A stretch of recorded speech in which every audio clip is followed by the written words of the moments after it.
बहुत सुंदर। सुबह शाम इस मन मंदिर में, सुबह शाम इस मन मंदिर में झाड़ू रोज लगाए जा, गाए जा, गाए जा श्री राम की महिमा, गाए जा, गाए जा। सभी गाए ताली बजाते हुए। तरह तरह के लोग हैं जग में, दुनिया एक तमाशा है। तरह तरह के लोग हैं जग में, दुनिया एक तमाशा है।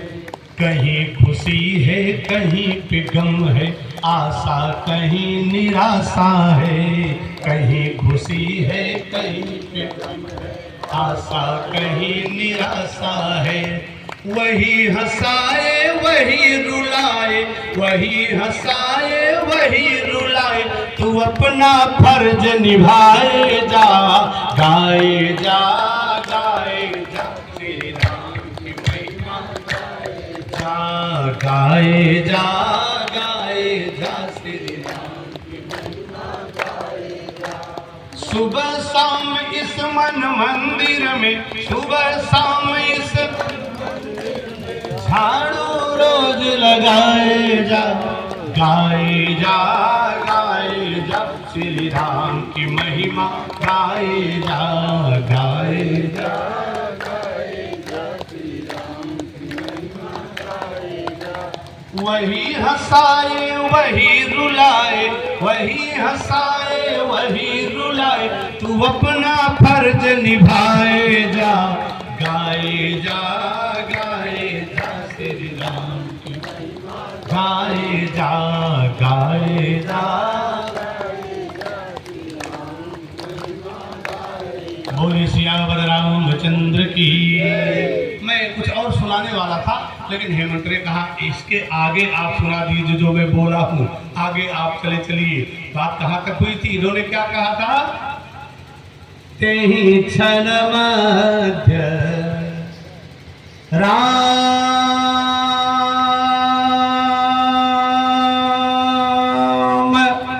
धनु तोरा, सकल भुवन भय घोर कठोरा। राम ने धनुष तोड़ दिया। तेहि क्षण मध्य, मध्य शब्द कई चीजों को इशारा करता है। मध्य क्या है? तेहि क्षण मध्य राम धनु तोरा। चार युग हुए, सतयुग, त्रेता, द्वापर, कलयुग। और कलयुग चल ही रहा है, इसको छोड़ दिया। तीनों युगों में राम हुए। सतयुग में अवतार हुआ परशुराम जी का, त्रेता में अवतार हुआ श्री राम जी का, द्वापर में अवतार हुआ बलराम जी का, और कलयुग में अवतार हुआ सुख राम जी का, रहीम राम जी का। डेरा सच्चा सौदा हनी प्रीत हो गया। आवासा आप कहिए एक आध राम छोड़ दिया जाए। कलयुग में बहुत राम हुए, एक से एक राम हुए। इन रामों को छोड़ दीजिए। तीनों युगों में तीन राम। और श्याम बिहारी सिंह जी बैठे हैं, भाई वो व्यक्तित्व है। और कल साइकिल से आए थे, इसको देख करके कम से कम कंधी कंसुली वालों को समझना चाहिए, इतनी दूर से श्रेष्ठ व्यक्तित्व जो कथा के बड़े जानकार हैं, स्वाध्यायी व्यक्ति हैं, ये उपस्थित हुए साइकिल से। हम लोग कम से कम घर से तो निकल आए, थोड़ा सा तो कष्ट करते सब लोग। आनंद है। तो सतयुग में श्री राम, त्रेता में सतयुग में परशुराम, त्रेता में श्री राम, द्वापर में बलराम। तो तीनों युगों के मध्य त्रेता युग में, मध्य तेहि क्षण मध्य राम धनु तोरा, तीनों युगों के मध्य त्रेता युग में, तीनों राम में मध्य के राम श्री राम ने सभा के मध्य में, दिन के मध्य समय में धनुष को मध्य से खंड खंड कर दिया। तेहि क्षण मध्य राम धनु तोरा, सकल भुवन भय घोर कठोरा। तेहि क्षण मध्य राम जी ने धनुष को तोड़ा। सीता जी जयमाल लेके आगे आई, लेकिन जैसे जयमाल लेके सीता जी आगे आई, समाज के कुछ खास लोग आ गए। उन लोगों ने कहा रुको जरा, धनुष से कुछ बात कर लेने दो। धनुष से कॉन्फ्रेंस करना था हम लोगों ने। सब सीता जी जरा रुक गई, राम जी खड़े हैं। धनुष अच्छा, राम जी धनुष तोड़ने से पहले जब तोड़ने गए हैं राम जी तो अकेले नहीं गए। राम ने लक्ष्मण को इशारा किया, तुम भी जरा साथ चलो। लक्ष्मण ने कहा, मैं क्यों चलूं, मुझे क्या जरूरत, मैं तो खड़ा हुआ था, बहुत बढ़िया बोला, मैं सब तोड़ सकता हूँ, पर्वत तोड़ सकता हूँ, ब्रह्मांड मसल सकता हूँ, सब कर दूंगा, लेकिन गुरुजी ने मुझे बैठा दिया। आप उठे, आप जाए धनुष तोड़े।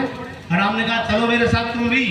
लक्ष्मण ने कहा, दो भाई मिलकर धनुष तोड़ेंगे तो पूरे खानदान के पराक्रम को आंच आएगी, दुनिया कहेगी एक भाई नहीं तोड़ पाया, दोनों भाई मिलकर तोड़े, इसलिए मैं नहीं चलूंगा। राम जी ने कहा, चलो तुम धनुष तोड़ने में मेरी मदद मत करना। लक्ष्मण ने कहा, तब चलने क्या जरूरत है। राम ने कहा, साथ चलो। लक्ष्मण ने कहा, ठीक है, आप आधे से चल रहा हूं, लेकिन वहां पहुंचने पर मत कहिएगा लक्ष्मण प्लीज हेल्प मी, थोड़ा मदद कर दो, ऐसा मत करो। राम ने कहा, कुछ नहीं करना, तुम चलो। दोनों भाई पहुंचे धनुष के पास। राम ने धनुष को देखा, एक परिक्रमा किए, प्रणाम किए। लक्ष्मण को बोले, लक्ष्मण बी अटेंटिव, सावधान। लक्ष्मण ने कहा, धनुष आप तोड़ेंगे, मुझे तोड़ना है। राम ने कहा, नहीं धनुष मैं तोड़ूंगा। लक्ष्मण ने कहा, जब धनुष आप तोड़ेंगे तो पीटी मुझे क्यों करा रहे हैं, सावधान विश्राम मुझे क्यों बोला जा रहा है, आपको तोड़ना है, आप सावधान होकर तोड़िए, विश्राम को तोड़िए, मुझे क्या मतलब। राम ने कहा, लक्ष्मण भी, लेकिन बिना तुम्हारे मैं धनुष नहीं तोड़ सकता। लक्ष्मण ने कहा, पहले बता चुका हूं, हाथ नहीं लगाऊंगा, आपको सहयोग नहीं करूंगा, धनुष में कोई हेल्प नहीं करूंगा। राम ने कहा, धनुष मत छुओ, लेकिन सावधानी रखो जरा सा, तुम कुछ तो करोगे। लक्ष्मण ने कहा, धनुष को टच करने के अलावा सब कुछ करूंगा, लेकिन धनुष को उठाने में आपकी मदद मैं नहीं करूंगा। राम ने कहा, मत मदद करना, कुछ तो कर दो। लक्ष्मण ने कहा, इसके अलावा जो आदेश हो। राम ने कहा, अब मैं धनुष को हाथ लगाऊंगा, और बाई चांस वास्तव में धनुष वजनी होगा, भारी होगा, ज्यादा गुरुत्व उसमें होगा, तो राम अपना हाथ इन राजाओं की तरफ से वापस नहीं लाएगा। जब राम हाथ लगाएगा तो धनुष के साथ पृथ्वी उठ सकती है, आसमान खिंच सकता है, दिशाएं सिमट सकती है, ब्रह्मांड टूट सकता है, लेकिन राम का हाथ वापस नहीं आ सकता। इसलिए लक्ष्मण, तुम धरती को दबाओ, आसमान को संभालो, दिक्पालों को सावधान कर दो, क्योंकि राम अब धनुष को हाथ लगाएगा। रामो द्विर्णा विभास्ते, राम ने कोई काम करने के लिए जब संकल्प ले लिया तो संकल्प का विकल्प कितना भी कठिन क्यों न हो, राम का संकल्प वापस नहीं होता। इसलिए तुम जनकपुर की जागरपी को संभालो जरा। लक्ष्मण ने क्या किया, कुंजरो कमट ऐकोला, चाहे राम शंकर धन तोड़ा। लक्ष्मण ने धरती को पैर के अंगूठे से दबाया, आसमान को घूर के देखा, धरती तुम नीचे दबी रहना, आसमान ऊपर खींचे रहना, वरना राम जब धनुष में ताकत लगाएंगे तो धरती तेरा सीना फट सकता है, आसमान तू चाक कर सकता है। दिक्पालो इंद्र, अग्नि, यम, निरुद्ध, वरुण, वायु, कुबेर, ईशान, अनंत, ब्रह्म, सब अपनी अपनी दिशाओं को संभाल के रखो, वरना दिशाएं सिमट जाएगी, ब्रह्मांड खंड खंड हो सकता है। लक्ष्मण ने जनकपुर की पूरी जागरपी को एकदम राम के सापेक्ष बनाया, पॉजिटिव बनाया। उसी समय राम ने भारत के नौजवानों को एक और बेहतरीन संस्कार दिया। राम ने कहा, राम कौन है, सर्वव्याप्त है, सर्वंतर्यामी है, सर्वात्मा है, सर्वशक्ति पर संपन्न है। राम पूर्ण काम है, आप्त काम है, परम निष्काम है, आत्मा राम है, ऑमनी प्रेजेंट है, ऑमनीपोटेंट है, ऑमनीसिएंट है, ऑलमाइटी है, वो सब कुछ कर सकते हैं। जिनकी इच्छा मात्र से समग्र सृष्टि का सृजन हो जाए, उस ब्रह्म शक्ति का नाम है श्री राम। जिनके एक मुस्कान से त्रैलोक्य का पालन पोषण हो जाए, उस पालन करता शक्ति का नाम है श्री राम। जिनकी भ्रुकुटी टेढ़ी हो जाए तो सातों समंदर का पानी खौल जाए, उस परम तत्व का नाम है श्री राम। राम परब्रह्म है, रामेव परतर है, रामेव परमं तत्वम, श्री राम ब्रह्म तारक है। इस सृष्टि की हर एक जुम्बिश राम के इशारे पर चलती है, पूरी कायनात जिसके इशारे पर काम करती है, वो राम आज हमको सिखा रहे हैं। बड़ा सा बड़ा काम करने का सामर्थ्य आप में अवश्य हो, लेकिन बड़े बुजुर्गों का आशीर्वाद लेना हमें नहीं भूलना चाहिए। सब कुछ काम कर सकते हैं, सर्वतंत्र स्वतंत्र है, सर्वशक्तिमान है, सर्वसमर्थ है, कर्तुम समर्थ है, अकर्तुम समर्थ है, सर्वथा कर्तुम समर्थ है, सर्व कर्तुम समर्थ है। लेकिन फिर भी राम ने कमाल का काम किया। राम की नजरें यही खड़े खड़े धनुष को प्रणाम करते हैं, परिक्रमा करके हाथ जोड़ के प्रणाम कर रहे थे धनुष को, और नजर चली गई गुरु जी के चरणों की ओर। क्या किए राम, गुरु ही प्रणाम मन ही मन कीन्हा, अति लाघव उठाई धनु लीना। तो तेहि क्षण मध्य राम धनु तोरा, सकल भुवन भय घोर कठोरा। अच्छा, परशुराम को कौन फोन गया था जो आ गए? कौन बताया कि हाँ घटना घट रही है? गंगमादन शैल शिखर पर बाबा परशुराम साधनारत थे। आ कैसे गए अचानक? इसी चौपाई से सिद्ध होता है कैसे आ गए। तेहि क्षण राम मध्य धनु तोरा, सकल भुवन भय घोर कठोरा। आवाज जब 14 भुवनों में फैल गई तो परशुराम को भी आभास हो गया और ये भी समझ गए कि आवाज केवल गुरुदेव शिव जी के धनुष टूटने की है। वो आवाज से महसूस कर गए और अपने यहाँ की सुरक्षा व्यवस्था ड्रोन देख करके भी नहीं कंफर्म कर पा रही है कि कहां से क्या हो रहा है। पूरी रोशनी दिखाई दे रही है लेकिन अभी नहीं कंफर्म हो पा रहा है क्या हो रहा है। वो आवाज से बड़े वैज्ञानिक थे, आवाज से जान गए बाबा परशुराम। सकल भुवन भय घोर कठोरा। राम ने धनुष तोड़ा, धनुष जमीन पर टूटा पड़ा है। लोगों ने पूछा, Dhanush why are you crushed, please answer. तुम टूट क्यों गए? इस दुनिया में कोई टूटना नहीं चाहता डॉक्टर साहब। कोई टूटना चाहता है? कोई नहीं टूटना चाहता। तुम टूटे क्यों? धनुष ने कहा, टूटना तो मैं भी नहीं चाहता। लोगों ने कहा, फिर भी टूट तो गए। धनुष ने कहा, क्या बताऊं, टूटना मेरी मजबूरी हो गई। कहा, क्या मजबूरी थी? तुम न टूटते।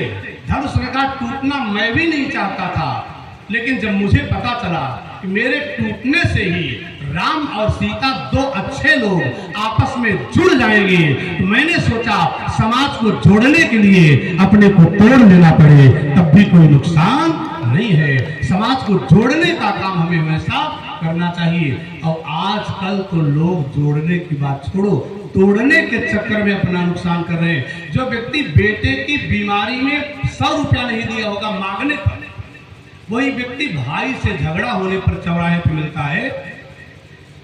हमारे साथ बहुत अन्याय हो रहा है, मैं 4 साल से देख रहा हूँ। पीछे मत हटना, जो भी जरूरत पड़े मुझसे बताना, भाई से मुकदमा लड़ने मुझसे बताना। और उस समय बेटे की बीमारी में मांगने पर तो नहीं देता। तोड़ने का काम प्लीज मत करिए। धनुष टूटा तो जान गया हो, मेरे टूटने से कई अच्छी चीजें जुड़ जाएंगी। कौन जुड़ेगा? महाराज जनक, महाराज दशरथ जुड़ जाएंगे, कौशल्या और सुनैना जुड़ जाएंगे, सरजू और बिमला जुड़ जाएंगे, साम्यवाद राजतंत्र जुड़ जाएगा, जनक का सुकृत और दशरथ जी का सुकृत जुड़ जाएगा। जनक और दशरथ के प्रेम में जरा अंतर देखिएगा। श्याम नारायण जी बहुत बढ़िया आप सुनते हैं और चिंतन भी करते हैं। अब नींद आ जाए तो आपकी कोई गलती नहीं है, ये तो ऊपर और खुल के डिक्लेयर कर दिया इन्होंने किसको नींद आती है, तुम्हें नहीं पता। अच्छा तो जान नहीं रहे थे आप सोते हैं, तब इन्होंने कह दिया, वरना न कहते हो। आप थोड़ा संकोच करते हो। नींद आ जाए तो आनंद आ जाए। नींद आनंद में ही आती है। आनंद आया तो नींद आ गई। हो ये बात हम समझ नहीं पाए कि कह रहे हम ध्यान मग्न होकर सुनते हैं कि कलयुग से त्रेता में निकल जाते हैं, वहां का आनंद लेने लगते हैं। बड़े ध्यान से आप सुनते हैं, है ना, समझते हैं कथा को, तो जरा समझिएगा।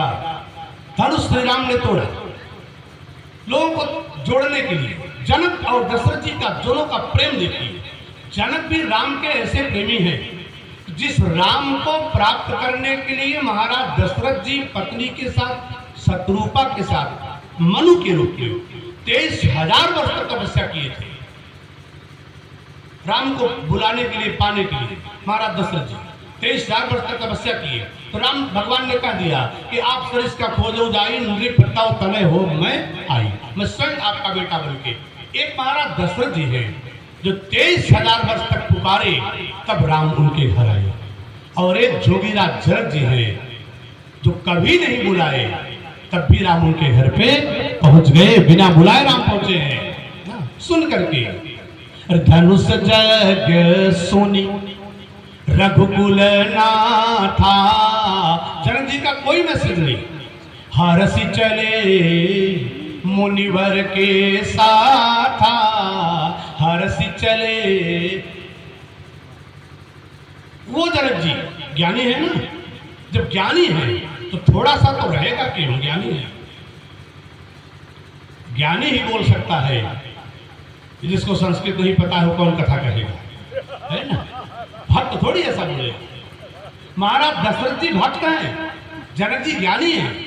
जनक जी कह रहे हैं कि सुकृत जाई जौपन परिहरऊं, कुंवर कुमारी रहई का करऊं। अगर मैं प्रण छोड़ देता हूं तो सुकृत नष्ट हो जाएगा, अपजस हो जाएगा। और गीता में कन्हैया ने कहा संभावित शिक्षा कीर्ति मरणादित्रिच्यते, संभावित का अपजस लाहू। जनक जी की बात है, ध्यान से सुनिएगा सभी लोग, बहुत कीमती बात है। अगर इस चीज को हम सुने पढ़े समझे तो स्थिति जीवन की विकृत न हो, हम मतलब बहुत गिरे ना। भगवान ने कहा संभावित कीर्तन मरणादित्रिच्यते, बाबा ने कहा संभावित अपजस लाहू, जनक जी ने कहा सुकृत चला जाएगा, समाज में अपजस होगा, ये मैं कर नहीं सकता हूं। मतलब जनक की बात है, गीता की बात है। भगवान कन्हैया क्या कह रहे हैं, किसी सम्मानित व्यक्ति का समाज में अपमान हो जाए, यश प्राप्त व्यक्ति का यश कीर्ति नष्ट हो जाए, उसके मृत्यु से ज्यादा कष्टकर है। मृत्यु हो जाना ठीक है, संभावित शिक्षा कीर्ति मरणादित्रिच्यते, संभावित यश प्राप्त व्यक्ति का अपयश हो जाए, ये ठीक बात नहीं है। जनक जी ने कहा सुकृत नष्ट होगा अगर मैं प्रण त्यागता हूं तो, प्रण नहीं छोड़ूंगा, सुकृत बचाऊंगा। लेकिन बारे महाराज दशरथ जी जब राम उनको छोड़ के जाने लगे तो दशरथ जी ने क्या कहा, जनक जी को यश की चिंता है क्योंकि ज्ञानी है ना, उनको अपने यश की चिंता है। लेकिन जब राम जाने लगे तो महाराज दशरथ जी बिलक पड़े, उन्होंने कहा राम वनवासी हो गए। एक ज्ञानी सम्राट को, एक ज्ञानी महात्मा को अपने यश की चिंता है, लेकिन भक्त को यश की चिंता नहीं। भक्त महाराज दशरथ जी क्या बोले कि सुजस होई बरु अजस होई बरु, सुजस नसाऊ नरक परऊ बरु, सुरपुर जाऊं। सब कुछ हो जाए लेकिन लोचन ओट राम जन होई, पूरे संसार में मेरा अपजस हो जाए स्वीकार कर लूंगा, कई जन्म नरक में रहना पड़े स्वीकार कर लूंगा, लेकिन मेरा राम मुझसे दूर नहीं होना चाहिए। एक भक्त को अपने यश अपयश की चिंता नहीं रहती है। और आगे व्याख्या में जाएंगे ना तब और मजा आएगा, पढ़ना पड़ेगा, लेकिन सबके बस की बात नहीं है। श्रेयो ज्ञानम अभ्यास भक्ति योग, श्रेयो ज्ञानम अभ्यास ज्ञानात् ध्यानम विशिष्यते, ध्यानात् कर्म फल त्यागात् शांतिरंतरम, अद्वेष्टा सर्वभूतानां मैत्र करुणयोच, निर्ममो निरंकार सम दुख सुख समी। ये भक्ति योग है।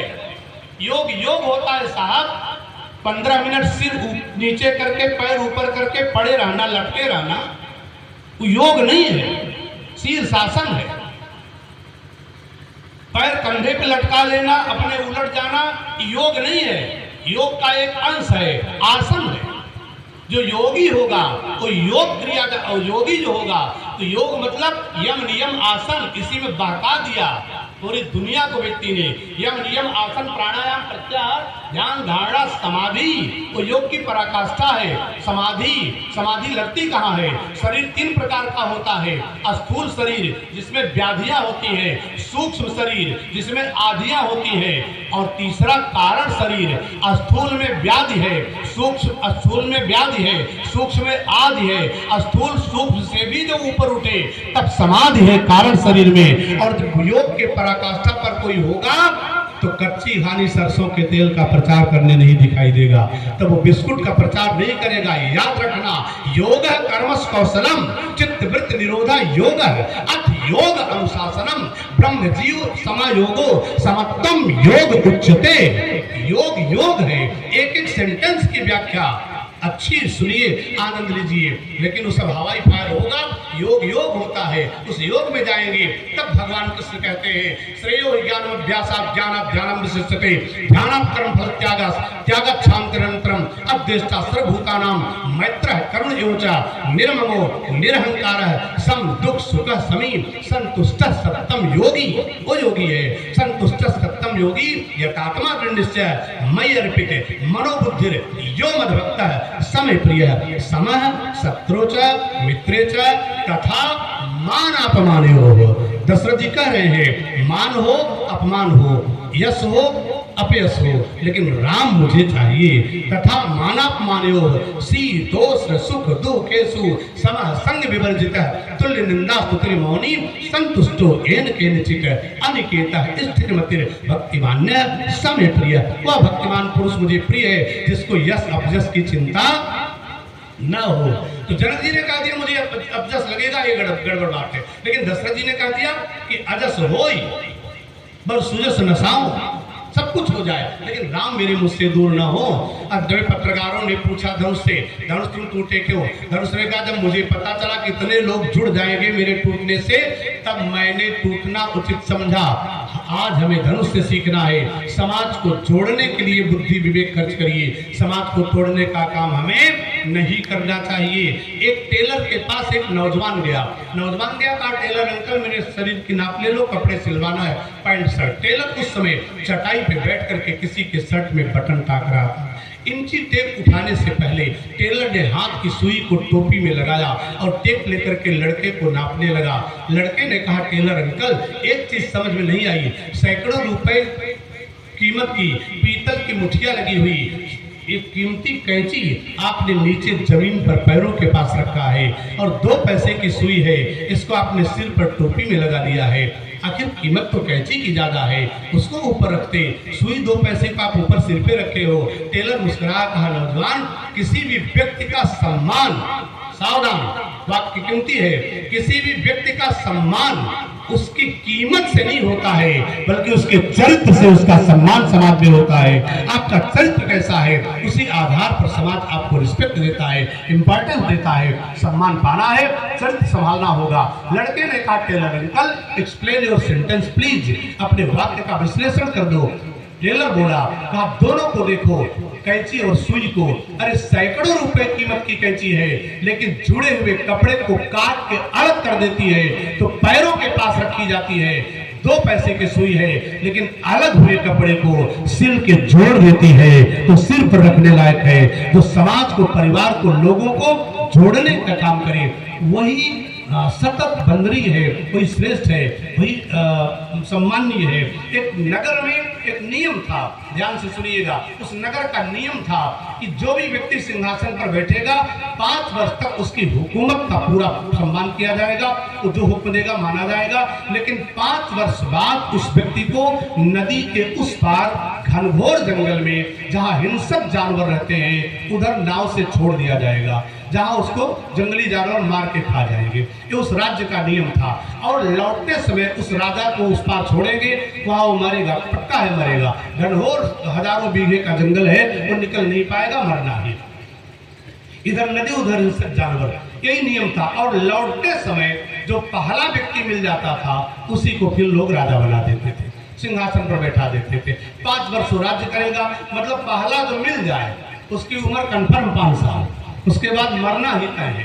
पहला जो मिले। एक बार की बात, लोग अपने राजा को उस पार छोड़ के आ रहे थे, इधर एक संत मिल गए। याद रखिएगा सत्संग का फायदा क्या होता है, सत्संग से लाभ क्या होता है, सत्संग से हमको सीखने को क्या मिलता है।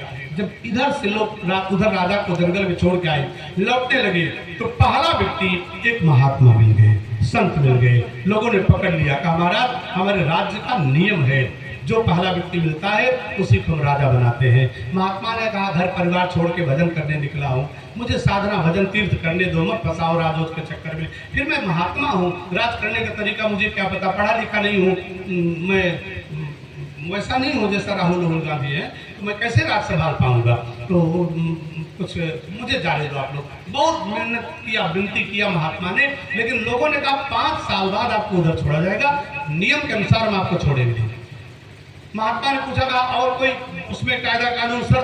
कहा 5 वर्ष तक आप सिंहासन पर होंगे तो आपके हर आदेश का अक्षरशः पालन होगा, सारी राजकीय सुविधाएं आपको प्राप्त होंगी, किंतु 5 वर्ष बाद नदी के उस पार जंगल में छोड़ा जाएगा। महात्मा ने चिंतन किया, ठीक 5 वर्ष की बात है, रात संभाल लेते हैं। सिंहासन पर बैठा महात्मा, प्रजा की पूरी सुरक्षा, पूरी देखभाल, सब कुछ बेहतरीन किया महात्मा ने। विधिवत पहले वर्ष में एक आदेश दिया, इस नदी पर एक बेहतरीन पुल बनाया जाए। राजा क्या थी? पुल बनाया गया। 5 वर्ष के बाद मानेंगे ना, राजा की बात 5 वर्ष मानना शर्त ही, संविधान ही बात मानी गई, पुल बनाया गया। राजा ने प्रजा की देखरेख विधिवत बाकायदे सारा काम काज चकाचक चल रहा है। राशन कार्ड में कोई परिवर्तन नहीं करवाया उन्होंने, सबको राशन मिलता है, कोई दिक्कत नहीं। अब तो दिक्कत हो गई, इनकम टैक्स पे का नाम कटाओ, दूसरा बनाओ। भाई साहब 2 साल नहीं मिल रहा है, कागज पत्र फिर लेके घूमो आप, चाहे आधार कार्ड हो उसमें गड़बड़ी आ रही, चाहे पैन कार्ड हो, चाहे जाओ, 2 साल तक एक पेपर आप लेके नहीं जी सकते।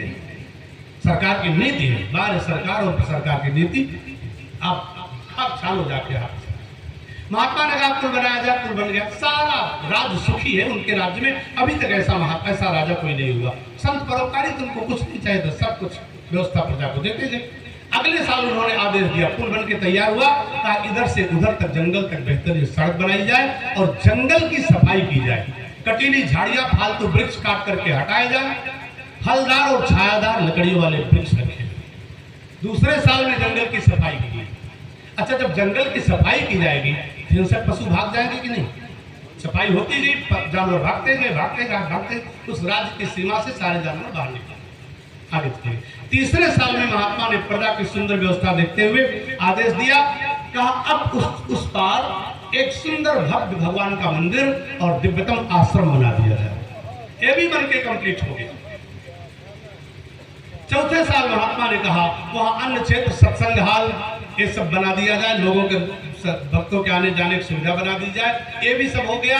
5वें साल प्रजा की विधिवत देखरेख करने के साथ राजा ने कहा, महात्मा ने कहा, राजा ने कहा, वही महात्मा राजा है, उस मंदिर में प्राण प्रतिष्ठा की जाए, भगवान मूर्ति की स्थापना की जाए। 5 वर्ष पूरा हो गया। महात्मा ने कहा अब हमें उस पार पहुंचा दिया जाए, क्योंकि आप लोगों का नियम और शर्त ही है उस पार रहो। प्रजा के लोग चरण पकड़ के लिपट गए, कहा महाराज चाहे इस पार रहो चाहे उस पार रहो, लेकिन राजा अब आप ही रहोगे जीवन भर। अभी तक ऐसा कोई राजा नहीं आया, इसलिए संविधान वही था। जब ऐसा राजा हमें मिल गया है तो संविधान बदल जाना चाहिए। जब राजा कायदे का हो गया, एक संत ने एक राज्य की पूरी व्यवस्था को बना दिया, तो संत की संगति से व्यक्ति से लेकर के समाज तक का कल्याण बड़े आराम से हो जाता है। महाराज जनक जी देख रहे थे, धनुष से बातचीत हुई, धनुष टूटा था, लोगों ने पूछा धनुष तुम टूट तो गए, अच्छा है, लेकिन एक बात समझ में नहीं आई, तुम्हारे अंदर 2 चीजें हैं, एक रस्सी है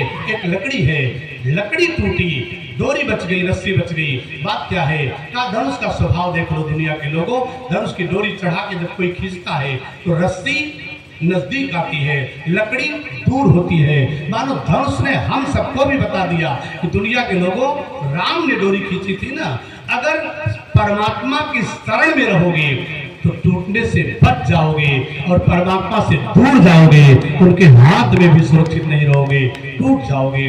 धनुष टूटा, लेकर के सीता जयमाल आई, लोग हटे, सखियों ने कहा जयमाल डालो। सीता जी ने क्या किया?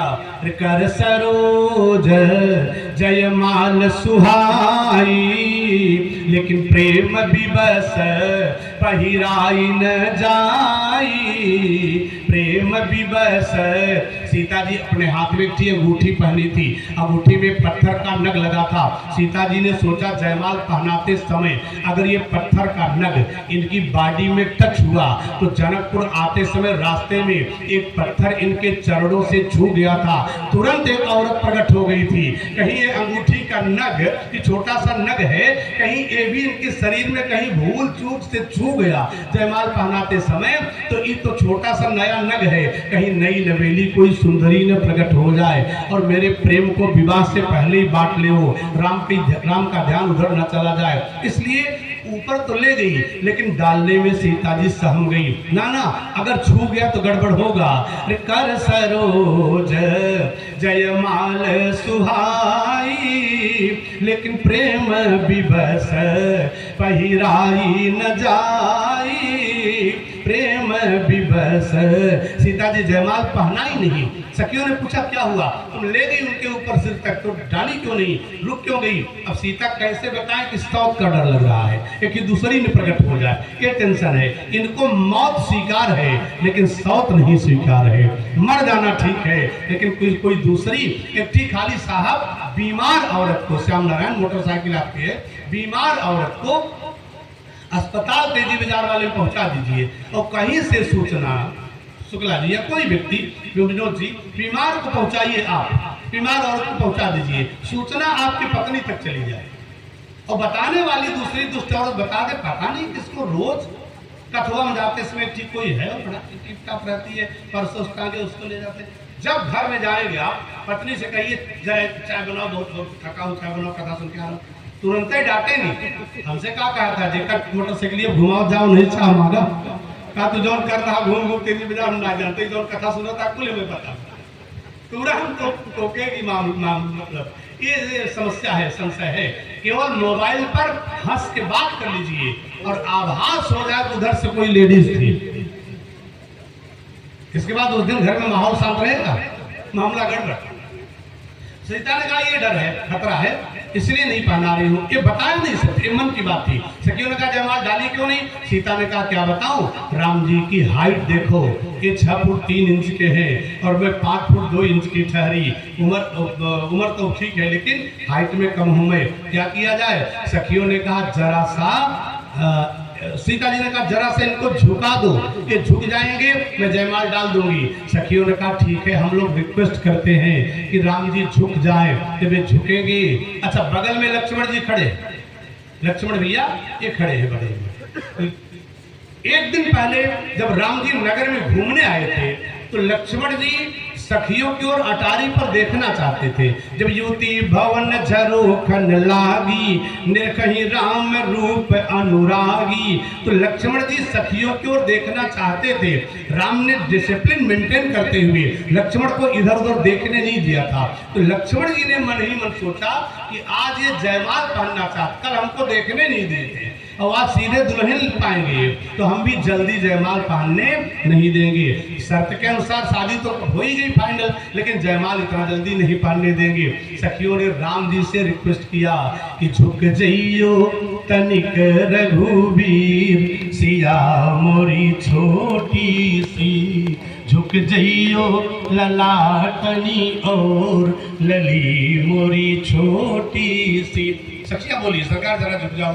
ऊंचे सिर कर पहुंचत नाही, ऊंचे सिर कर पहुंचत नाही, अब कृपा करो मति धीर, सिया जू मोरी छोटी सी, झुक जइयो तनिक रघुवीर, सिया मोरी छोटी सी।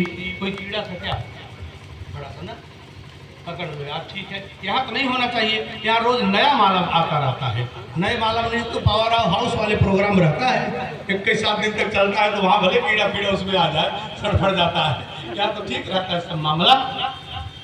कहा सरकार जरा झुक जाओ। अच्छा, राम जी ने सखियों का गीत जब सुना, जब राम जी ने सखियों का गीत सुना तो वो सोचे कि अपने धनुष तोड़ ही दिया हूँ, थोड़ा झुक जाऊं मैं। राम जी हल्का सा झुकने का मूड बनाए। जैसे राम जी झुकने का मूड बनाए, लक्ष्मण बगल में खड़े थे। लक्ष्मण जी ने सोचा जब हमको देखने नहीं दिए थे तो अपने दुल्हन कैसे पाएंगे, हम भी थोड़ा नाटक करते हैं। लक्ष्मण जी ने कहा भैया क्या करने जा रहे हो। राम जी ने कहा यार धनुष टूट गया है, जयमाल लेके सीता खड़ी है, सखिया कह रही है छोटी है, मैं बड़ा हूँ, जरा झुक जाऊं, जयमाल आसानी से डाल दे, आराम रहेगा। ठीक है, झुकना चाहता हूँ। लक्ष्मण जी ने कहा भैया झुक जाओ, मैं छोटा हूँ, आपको मना नहीं कर पाऊंगा, अधिकार मेरा नहीं है, लेकिन ध्यान रखना ये मामला ससुराल का है और पहले दिन आप झुक रहे हो तो जिंदगी भर झुके रहना पड़ेगा। राम और 2 इंच और टाइट हो, राम ने कहा हाँ यार लक्ष्मण तुम भी कभी कभी काम की बात करते हो, ससुराल में झुकना। अच्छा वो राम जी ससुराल के नाम पर नहीं झुक रहे हैं, और आज कलयुग के राम जी खाली ससुराल में झुकते हैं और अपनी माई से झगड़ा करेंगे लाला के लड़के। तो ससुराल जाएंगे तो मम्मी जी प्रणाम, अरे मम्मी जी, सासू जी मम्मी जी बोलते मम्मी जी। कोयल बालने के लिए अपने घर में बाप गरियाते हैं और वहां जाए पापा हटिए हम न है, ससुराल में कोयल बालते हैं।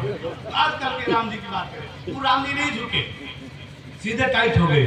अब सखियां परेशान हो गई। सीस कुचती मन मह पछताही, सीता जी ने कहा राघव झुकना चाहते थे लेकिन छोटे भैया नहीं झुकने दिए। अब क्या हो, सीस कुचती मन मह पछताही, लखन खड़े मन मन मुस्काही, हम सखियन के मन भा अधीर, सिया मोरी छोटी सी, हम सखियन के मन भा अधीर, सिया मोरी छोटी सी, झुक जइयो तनिक रघुबीर, सिया जू मोरी छोटी सी, झुक जइयो। सखियों का सरकार झुक जाओ। राम जी ने धीरे से इशारा किया, मैं तो झुकना चाहता था लेकिन ये बगल में खड़ा मेरा छोटा भैया नहीं झुकने दे रहा है। सखियों ने सोचा इस छोटे भाई कितना अधिकार है। बहुत बढ़िया आपने सुना है।